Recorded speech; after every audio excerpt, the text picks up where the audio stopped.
Ever since I was a 7-year-old young child, I have been depressed and often suicidal, even though many saw me as a energetic, outgoing, and loud kid. I experienced different symptoms like mania, depression. I was labeled as the crazy kid or called hyper. Other parents also told their children not to play with me. And as an extrovert, I was often very happy to be with other people, but my excitement was extreme and very uncontainable and uncontrollable due to the severity of my depression when I was alone. Today I want to talk a little bit about my depression story and my struggle with depression my whole life. And I hope that this video could be a resource or serve as a form of encouragement to anyone who might be experiencing anything similar. It's definitely not easy for me to make this video, and it took me quite a long time to be able to sit down and formulate it. I also don't want this video to be kind of like a sob story or whatever. For sure, there are things that I wouldn't be proud of, but at the same time, I don't want to be ashamed or hold the shame into myself. And I definitely wouldn't want you or anyone watching this video to feel the same way. When I was young, I would have many suicidal episodes since my childhood and engaged in physically harming myself in different ways, and sometimes with tools or objects around me, and become very aggressively violent with objects around me. These episodes often occurred especially when I was alone or with my mom. And I remember my first episodes crying uncontrollably, asking my mom why I was born, why I existed, and that I wanted to go back in her belly because she always told me that she had me through C-section. So I would dig my head into her stomach and tell her to, put me back in her belly so that I would have never been born. And I laugh because really it's not normal for a 7-year-old, 8-year-old, 9-year-old to be saying these things and to be feeling this way. And looking back, I really did need help, and I think that my culture definitely had a role in the reason why I sought help so late. These episodes usually arose either in conflict with my mother, experiencing dismissal or emotional rejection and neglect, or after having a bad day with children and adults in my life who would bully or ostracize me in different settings, like after school care, daycare, at school, or at church. Just to give more context on my upbringing, from age 6 months to almost 5 years, in Korea, I was in a daycare system called 어린이집, which means children's home or children's house or place. And my mother was working probably around 11 hours or more per day. She said the first thing that I ever said to her in tangible words was, 엄마, 선생님이 여기 잡고 깜깜한 방 던졌어. I would cry on the stairs in front of my mom's shop and our house for 3 hours at a time when I wasn't at daycare. I just remember feeling really sad and alone all the time. So I would just cry. Yeah, I was basically unconsolable. One adult who was present every day in my after-school care would control every little thing that I did and hated me with different microaggressions in tonation, in the word choice that she would use, and in the facial expressions that she would view me with. And she even controlled how much toilet paper I was allowed to use. She only let me use 1 square of toilet paper after going to the washroom. I definitely think there are many different factors that might have contributed to my development of my depression, but also like the triggers and the activation of it. There was a lot of abuse and violence that I witnessed in my home, and I have more on that. You can check out the iCard with a video that I talk about the domestic violence that we experienced growing up. There was a lot of neglect and emotional neglect and dismissal that I think were probably unavoidable due to our situation and circumstance at that time, where I would come to my mother and speak to her or want to talk with her, but I was continually rejected in terms of time and just having someone to talk to, especially because she was working 11 hours a day and she didn't have that emotional support to be able to support me emotionally.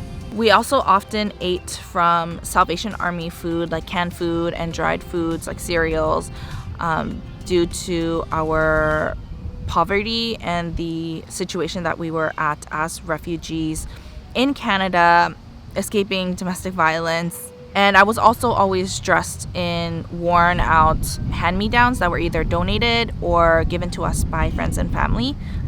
Not family, because we didn't have any family, just friends and acquaintances. Other factors like the bullying that I experienced.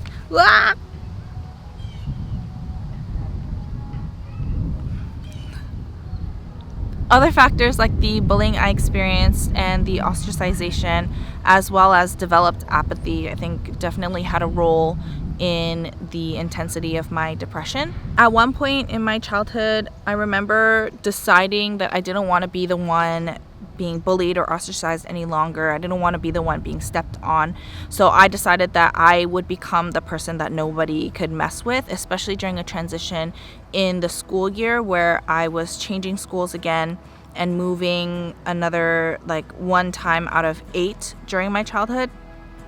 One year in particular, I was transferring to a new school mid-school year. I was actually ostracized by the whole class, and one of my classmates who was consistently ridiculing me in front of the whole class, as well as leaving me out in the friend group that I was developing. She would come to my house after school with the other kids in our class and throw rocks at my window. But when I looked down and waved at them because I was happy that they came to visit me, they would laugh at me for waving at them.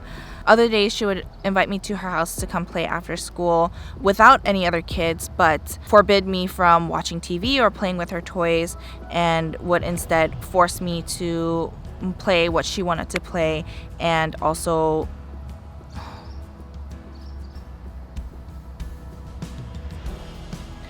she would also force me to sex play with her in her closet, and this happened very frequently. I would say more than every other time that I would go over to play at her house. I think this had a lot to do with power dynamics, and I don't know what happened to her in her personal life, but it was definitely very traumatizing for me, and I couldn't even tell anybody because my mom, whenever she would mention for me to tell her if anything happens, she would always mention like a larger grown adult figure or a man who would be potentially abusive. And in many senses, I was actually happy that she would even want to play with me, even though it was an extremely abusive relationship. And I think that's the essence of abusive relationships, is that they abuse you, they take advantage of you, and then they give you things that you like and you want so that you keep willingly return. However, it's not really willing because you're being manipulated and abused and coerced into this relationship.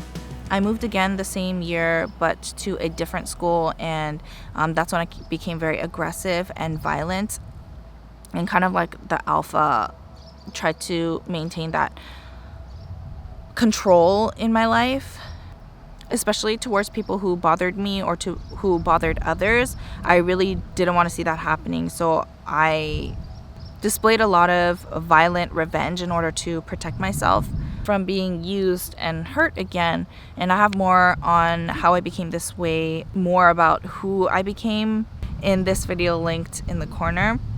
I definitely did do many violent things at this age, like kicking my classmates or headlocking my friends and other physically violent behaviors that I regret now, and I would actually apologize for now. I always have this kind of strong sense of justice and a need to stay kind of like a classroom cop in my own self-righteous way. And this motive behind my more alpha or my more bully type period in my life, but was not really for me to bully those that were weaker, but more so to protect myself and to stay stronger than everyone else in order to prevent anything like what happened to me from happening again or happening to someone else who were weaker in our circles. During my adult diagnosis, my psychiatrist told me that there were a lot of emotional attachment issues from childhood that were caused due to like child-parental relationships or lack of, and they have seemed to have gotten better since my childhood because of different varying factors and intervention and active seeking of help. However, I received a lot of support to actively address my issues through church support, mentors, consistent social life, as well as meaningful work, peer counseling, and constant affirmation and praise towards making my work meaningful. But he also said that my depression seems to relapse every time there is like an hormonal change, especially postpartum or after I give birth, or if there are larger triggers. I will have to say though that it is honestly never too late to seek professional help at any stage of your life. I was only diagnosed at 24, January 2020. Even though I've been living with this constant cloud of depression and inability to feel happy all my life. I was diagnosed with moderate major depressive disorder at my worst year. And I always thought about why it took me so long to actually get this help and speak to a professional. But I think there are definitely a lot of factors and stigma that I had to go up against when tackling this huge area of my life. Mental health issues are prevalent in South Korea with the highest suicide rate in the OECD, Organization for Economic Cooperation and Development. It's also the highest rate of hospitalizations for mental illness as well. I think political history has a lot to do with the way the stigma has developed in South Korea for a long time. Only 7% of those affected by mental illness seek psychiatric help as well in Korea. And due to the stigma against mental health, even seeking help is frowned upon. What really pushed me to get my diagnosis was my third postpartum depression episode, or like season, I guess, where including a lot of the hormonal changes I was experiencing after my third childbirth, I had a lot of negative relational experiences with the people around me as well. Close friends, my closest friends and family members, at home and at church. All the spaces that were supposed to be safe places turned out to be my biggest triggers. And I think also because during that time there was a lot of isolation due to lockdowns, and these were the people that I was seeing most. Some different experiences included trauma bonding, dismissiveness, invalidation of my thoughts, opinions, or feelings, and anxiety caused by mass hate messaging, as well as manipulative and expectations of service or relationship, basically like a conditional gift giving, and of course cultural misunderstandings between family members, especially from my parents. And as a people pleaser at this time of my life stage, I felt really trampled on and used. Some of the things that I heard both in the seasons where everyone, including myself, hated me, and also during the time where I became a people pleaser were, but are you really depressed? Because there are people with like actual clinical depression, you know, that you have to be diagnosed for from a doctor. You've been really distant. Do you think you're too good for us now that you're like famous and everything? Just pray. It's the demons. Even if you were depressed, you're only able to be lazy because you have a man beside you. If you didn't have Michael, you would get up and do everything yourself anyway. Don't play with Nami. Her mom is a single mom and she's just a very strange child.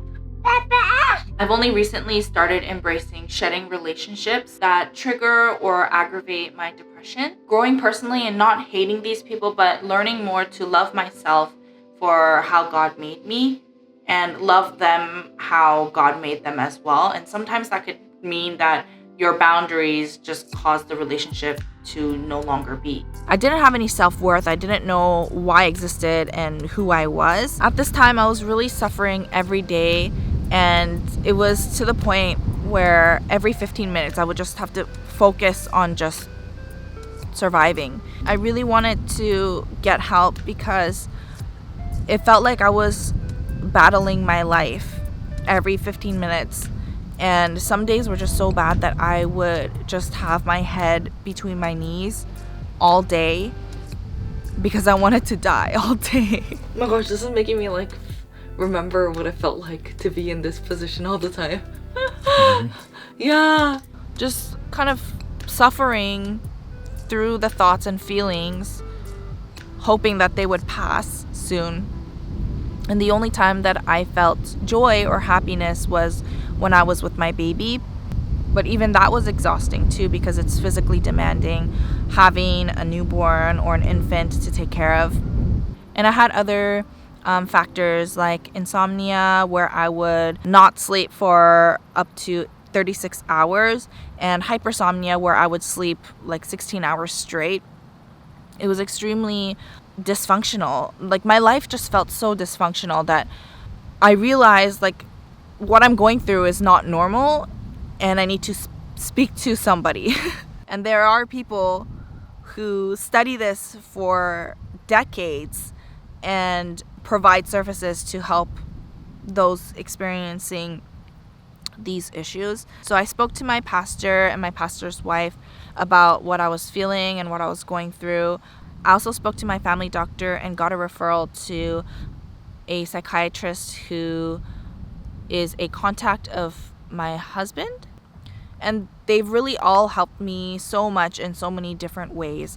So I really recommend, if you're going through something similar, or if you see someone going through something similar, that, you know, the best help that they can get is, yes, social support is huge, but also that professional help with trusted, accredited people who also have that heart and willingness to get you the help that you need is really important. My family doctor is also more medically conservative, but still viewed medication for mental disorders helpful in order to encourage natural brain processes, because she kind of related it to, if people were to have kidney disease, they would not hesitate to take any medication that would help the kidney function properly. Whereas with the brain, often people have the stigma or apprehensiveness towards taking any drugs related to mental health. What difference is it if taking a medication that helps your brain properly receive serotonin and certain chemicals and hormones that help your brain function normally? Like, for what? For what? It was also good for me to make boundaries and even go no contact when it came to neutralizing triggers in relationships when necessary. And this is what I had to do as well for various relationships.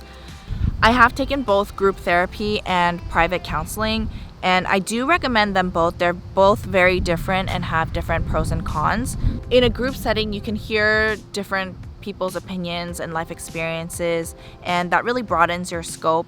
But at the same time, there's more of like a strict regimen with what content you're going through as a group. So there isn't as much space for you to share, or I guess for some to feel comfortable. But in a private setting, you know, for me, I found it was pretty hard to find a good counselor or someone I can fully trust. And I've only really met one counselor I feel fully comfortable with just sharing, and that I found helpful to. But I've since lost contact with that counselor, and I think that's a downfall of private counseling, is really just finding that right person. It's kind of like finding a hairdresser who you like their style, you like their work, and like you vibe well. You know what I mean? Private counseling can also be quite expensive, so that's another point to consider. So definitely look into the resources in your area, and if there's somewhere where you can register, or if there are different services available to the public. In the end, I'm still learning more about myself and seeing myself for who God made me to be and meant me to be, depression included, and all of the hurt that I've experienced included, and seeing a purposeful role of all the hurt that I've experienced and all the people that I've met and been hurt by as well gave me a lot of peace. I have also been able to forgive these people in my heart because I've somehow been able to see them and perceive them as how God made them as well. including all of their issues wrapped together.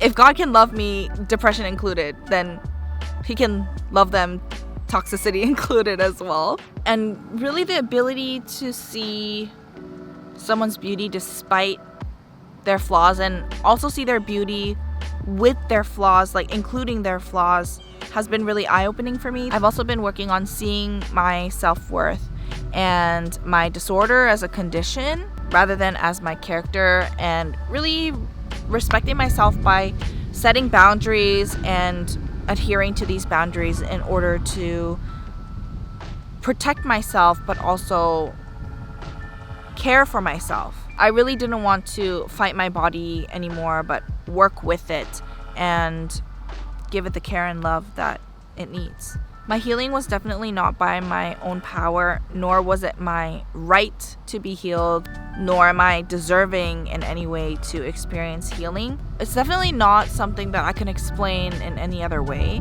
other than it being a very supernatural experience. During my worst year, when I was experiencing my consistent depression on an hourly basis, I would wake up extremely late because I was completely unmotivated to get up.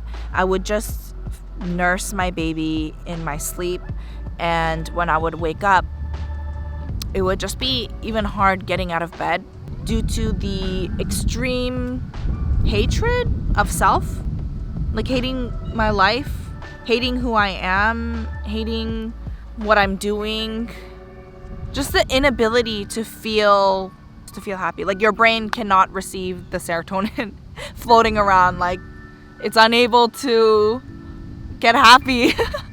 I also experienced a lot of symptoms similar to ADHD where I could not focus, and I always had to be reading something or watching something or consuming some sort of something in order to avoid feeling antsy or feeling anxiety or just like a restlessness. And I believe that really helped distract me from my constant depressive feelings, thoughts, and mood. I was also very hungry all the time due to my breastfeeding hormones, and I would eat like 5 times a day. I gained 20 pounds. I also experienced extreme stress while working as well, and absolutely no work joy, no purpose in the work that I was doing, and really just like surviving every day.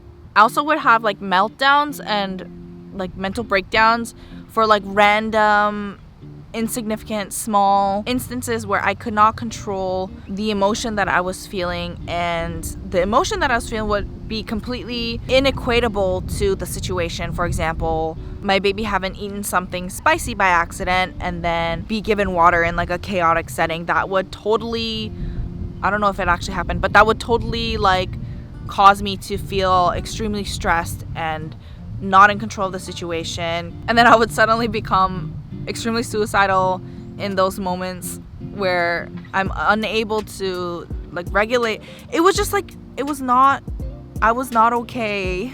Now I think I definitely wouldn't say that I don't have episodes anymore, and healing doesn't mean that I don't experience any episodes any longer, but I am still learning more about myself and about how my body reacts to different situations, and getting better at coping with my body's reactions depending on the situation. And I wouldn't say I haven't done anything wrong myself in the past, and I would also not say that my life looks perfect now, but it definitely looks a lot healthier than it was prior to the day of my healing. I'm definitely able to handle and hold more responsibility with different household chores or catering to different situations and reacting accordingly. I remember shortly after, maybe like the day of or the week of, Michael, my husband, suddenly told me like, oh wow, I'm so surprised that you did not melt down in this situation where the kids are not eating the food that was on the table. Normally that would really stress me out, and I would feel like the world is falling apart, because what if they don't eat and then they are hungry later, or something happens and like they're not eating right now, then what do we feed them? And how are we gonna handle the situation? Like before, I would have like a spiral of just chaotic chaos, but I was just able to get up and find something else or comfort the stressed children's. And he was so shocked about how different I became. It was as if like I had this like layer of depression. That's what it was. And my sleep disorder has gotten a lot more regular now, where now I would wake between 6 and 9 a.m., participate in the day, and work on the things that I do need to work on, as well as the ability to regulate my emotions a little bit better. I do think that I do have episodes when I have hormonal changes, but my daily routine in and of itself looks so much different than what it did just 6 months ago. On the day of my healing, I slept on the couch by accident, and I had this really vivid dream. It actually felt like real life. Like I could smell the smells. I've never had a dream like this before, where I could actually smell the smells and audibly experience and physically experience the sense of touch, the sense of hearing. Just everything was extremely real. And I was seeing life in the eyes of a woman. It was as if I was the woman, but it was as if I was just watching her live her life. And she was a woman who was being trafficked. In my dream, I saw different scenarios and different flashes of scenes where she was being abused, where she was being held captive. And at one point, there were these men that came to usher her to a different location, but it was very like undercover and very like hurry, hush hush type vibe. And two of the men at each location that were moving her or moving me, I felt that I could really trust. You could just see it in their eyes, even though they were working side by side with the traffickers. But they moved us to 3 different locations along with the baby that was in the car seat, maybe a few months old, that I really felt was my child in the dream. We went to the 3rd location, and suddenly there was like a break-in type situation with armed men, and they were ushering me into this like large military vehicle with my baby. We traveled until we got to this big fence that was covered in different types of plastic. Under the fence there was this tunnel also lined with litter, garbage, paper bags, plastic bags, and I had to crawl through under the tunnel.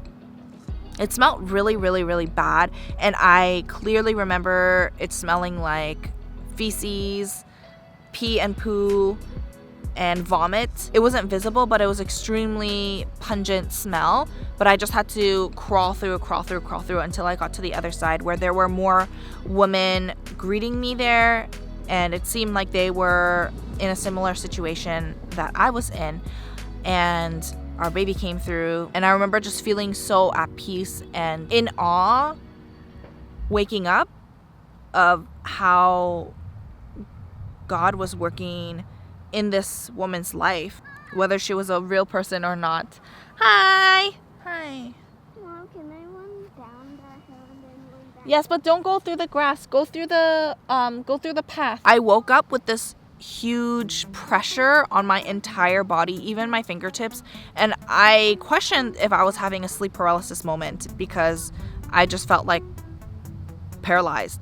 But my whole body felt tingly and like spiky all over. I tried to move my fingers because I was like, I hope I'm not experiencing sleep paralysis, and I was able to move my body, but I just felt overwhelmed with this like awe, amazement, that I started just singing. And it's really weird. I couldn't control my singing, and I was like crying and like smiling, like the widest smile that I could not control. And I was just singing, and I suddenly like got up and started cleaning the room. It's just so weird, but I just started cleaning the room like uncontrollably, just like extremely ecstatic. And I just felt like that cloud of depression was just lifted. I honestly don't know what happened or why it happened or how it happened, but after that day I actually did not need to take my antidepressants in order to feel normal and function at a normal state. If you are comfortable, please feel free to share anything that comes to mind or anything that's on your heart. Hi! Hi, Galahad. What's wrong? You're running? Are you tired? He got serious injury. Where? Yeah. I see it. What happened? I'm definitely still working on myself and working on my body. My distress was definitely something that I didn't want our kids to be experiencing or seeing secondhand. And a huge part of why I wanted to become better was so that I could be there for them the way that my parents weren't able to. And they've been a blessing in their own way, where I'm kind of able to rewrite and relive my childhood through them and through their eyes. And that gives me more of a motivation to do better as a mom and really make their childhood as best as it could be, emotionally, spiritually, physically, socially. Thank you for taking me as I am and for learning and growing with me. Until next time, bye.